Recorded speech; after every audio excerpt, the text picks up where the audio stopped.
Poem from Hornbill Book, Father to Son, Introduction of the Poem. The poem, Father to Son, is written by Elizabeth Jennings.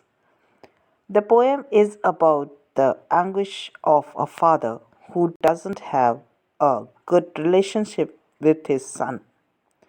His son is now grown up and is busy in his life. The father is bitter about the generation gap between them and the feeling of separation. पिता पुत्र को कविता का परिचय। Father to son कविता Elizabeth Jennings ने लिखी है। कविता एक पिता की पीड़ा के बारे में है जिसका उसके बेटे के साथ अच्छा रिश्ता नहीं है। उसका बेटा अब बड़ा हो गया है और अपने जीवन में व्यस्त है। पिता उनके बीच की पीढ़ी की खाई को और अलगाव की भावना के बारे में कड़वा है। He shares his feeling by saying he doesn't know much about him and there is no sign of understanding. He wants their relationship to be just like when his son was a child. He is trying his best to resolve the issue, but he is in vain. Therefore, they are drifting apart. वह यह कहकर अपनी भावनाओं को share करते हैं कि वह उसके बारे में ज़्यादा नहीं जानते और समझ का कोई संकेत नहीं है। वह चाहते हैं कि उनका रिश्ता वैसा ही हो जब उनका बेटा बच्चा था। वह इस मुद्दे को सुलझाने की पूरी कोशिश कर रहा है लेकिन वह व्यर्थ, इसलिए वह अलग अलग बह रहे हैं। यहाँ पे दे आर ड्रिफ्टिंग, ड्रिफ्ट का मतलब है बहना और अलग बह रहे हैं मतलब अलग अलग दिशा में जा रहे हैं, मतलब दोनों में अंडरस्टैंडिंग नहीं है, इसलिए दोनों का अलग अलग बह रहे हैं। Father to Son Poem and Explain. I do not understand this child, though we have lived together now in the same house for years. I know nothing of him. So try to build up a relationship from how he was when small, yet have I killed. पिता से पुत्र कविता और व्याख्या। मुझे ये बच्चा समझ में नहीं आता, हालांकि हम एक साथ हैं, एक ही घर में रहते हैं। मुझे उसके बारे में कुछ नहीं पता है, इसलिए जब वह छोटा था तब से एक रिश्ता बनाने की कोशिश करता था, फिर भी मैंने मारा है। In the Boss Stranger, the poet shares his feeling about his relationship with his son. He says that although they both had lived together in the same house for many years, yet he doesn't understand him. He doesn't know anything about his son. He likes and dislikes. He tried to build up a relationship with him from the time of he was vain and small. His son was changed as he has grown up. उपयुक्त कविता में कवि अपने बेटे के साथ अपने संबंधों के बारे में अपनी भावनाओं को शेयर करता है। वह कहता है कि हालांकि हम दोनों कई सालों से एक ही घर में रहते हैं, फिर भी वह उसे नहीं समझता।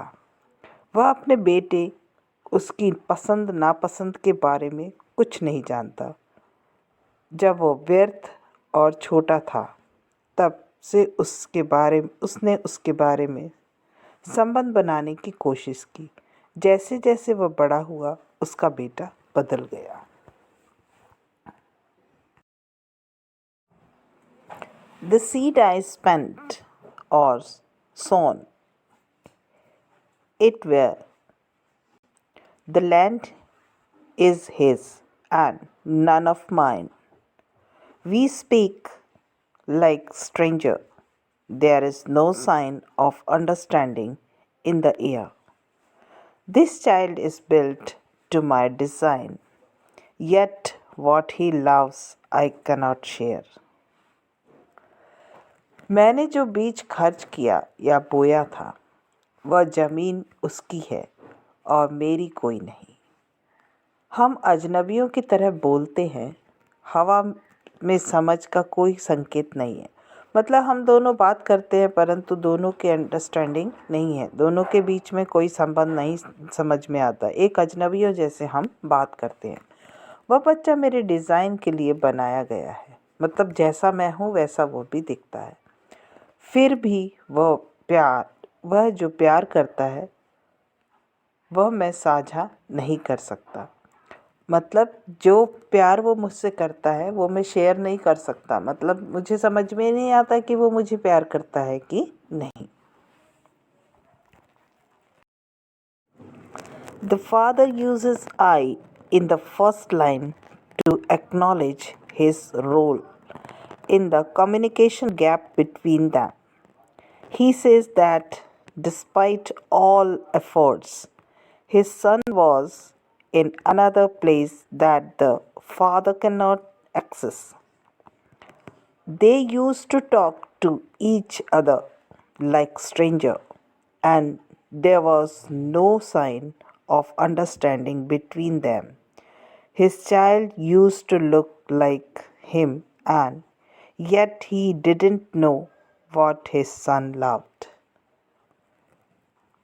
पिता पहली पंक्ति में आई का इस्तेमाल करते हैं ताकि उनके बीच संवादहीनता में उनकी भूमिका को स्वीकार किया जा सके। वह कहता है कि सभी प्रयासों के बावजूद उसका बेटा दूसरी जगह था कि पिता नहीं पहुंच सकता था।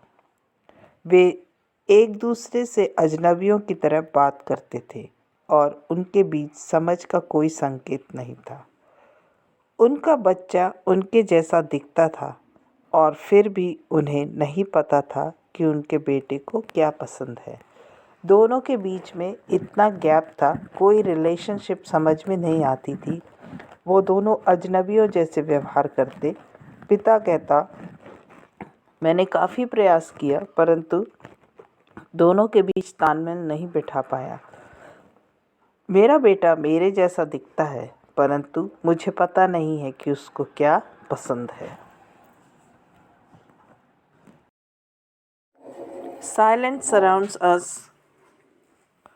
I would have him prodigal returning to his father's house, the home he knew, rather than see him make and move his world.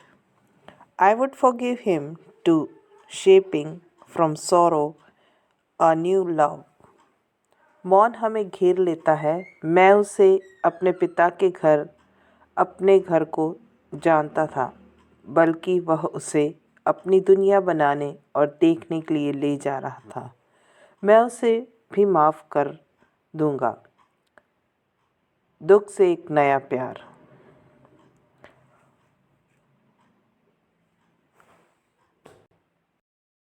There is silence between them. As a child, he was a prodigal son, and now his father wanted him to return to his house, the one he knew.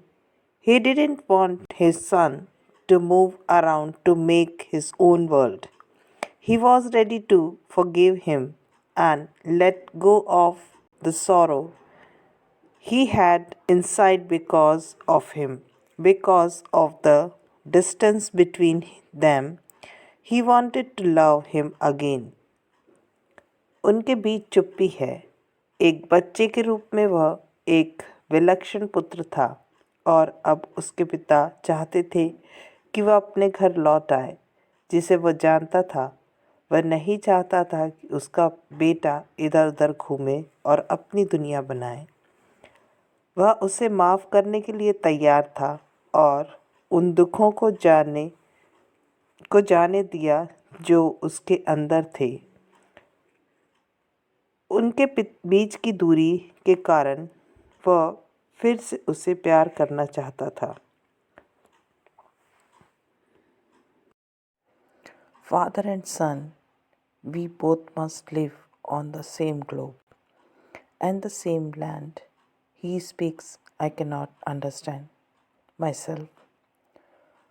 Why anger grows from grief? We each put out an empty hand, longing for something to forgive. पिता और पुत्र हम दोनों को एक ही दुनिया और एक ही भूमि पर रहना चाहिए। वह बोलता है, मैं खुद को नहीं समझ सकता। क्रोध दुख से क्यों बढ़ता है? हम प्रत्येक ने एक खाली हाथ बाहर रखा, किसी चीज को माफ करने की लालसा।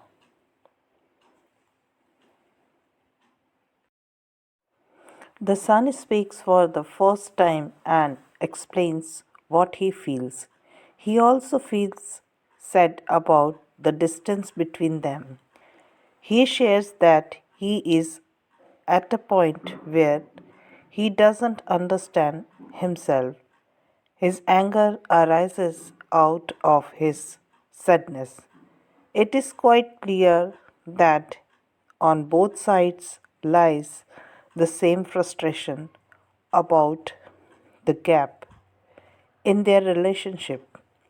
They both want to forgive each other, and yet they cannot find a solution to the problem.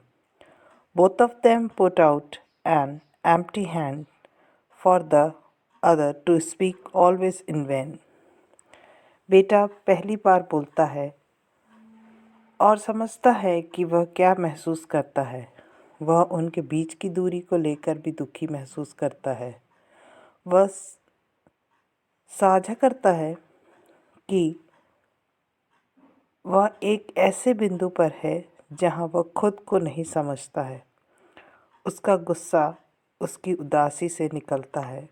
यह बिल्कुल स्पष्ट है कि दोनों पक्षों में अपने संबंधों में अंतर के बारे में समान कुंठा है।